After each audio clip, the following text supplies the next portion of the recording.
Julia Groves, CEO of the Trillion Fund. That's right. Thanks for joining us here at the EIC Annual Conference. You talked a lot earlier about, I suppose, things like reconnecting the public with green economy, making things like energy efficiency sexy. I mean, do people care? Is this really achievable? I think people care about their money.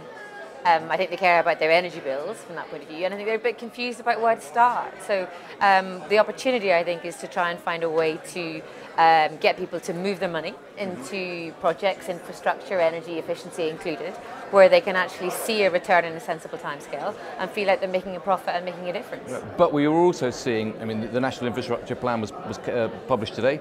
Big focus on centralised major schemes, big projects which are big political tickets, are great for the, I suppose, the coming election. I mean, do you expect this to continue? Is that the way forward?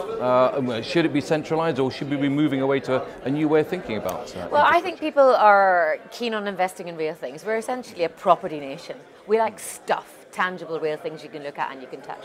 I don't know what derivatives are exactly. It's too confusing, and I'm not putting my money anywhere near them. So I think it's really an interesting idea to look at the users of this infrastructure having more of a say in how it's built and where it goes from that point of view. And you know, if these are commercial opportunities where the businesses are making a profit, surely the users have a chance to do that at the same time. Right. And political certainty, is that round the corner? I mean, that's does that exist? Is there such a thing as political certainty? Well, you know, is it necessary? I mean, presumably it is necessary to secure the sort of investment that we need in these projects. I think that, you know, given the current environment, when you're looking at policy, even when the policy comes into play, even if you get that through, you just don't know whether it's going to happen or not. So I think we have to accept the level of political risk and the fluctuations which are going to be there for a while. And the key thing is to try and popularise it. So we want to find things like energy infrastructure and efficiency, transport, and put those on the public's agenda.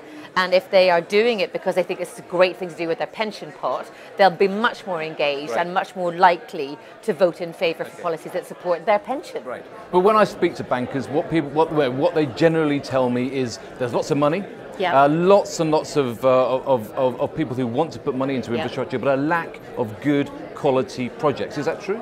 No, we've got, I mean, the Trillion Fund has got a pipeline of 130 million projects. These are projects which are just about to be built or already built in the UK, and they can offer steady 6 or 7% returns. And I think if you speak to the 5 million of us who don't have advisors anymore and say, how do you feel about putting your money into something, taking some risk to get a steady 6 or 7% return versus the 2% you're getting in the bank, I think the financial numbers really add up, let alone the social benefit they're getting at the same time. So you're feeling pretty optimistic?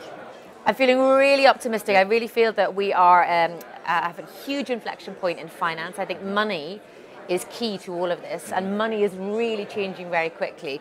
Since the new regulations coming through on crowdfunding, since the new EIC announcement, we're going to see 2015 as a very big year for the growth of people's finance. And when the money moves, the country can get these infrastructure projects moving too. Well, we will stand by with our money ready to invest. Thank you very much, Julia. Thanks for joining us.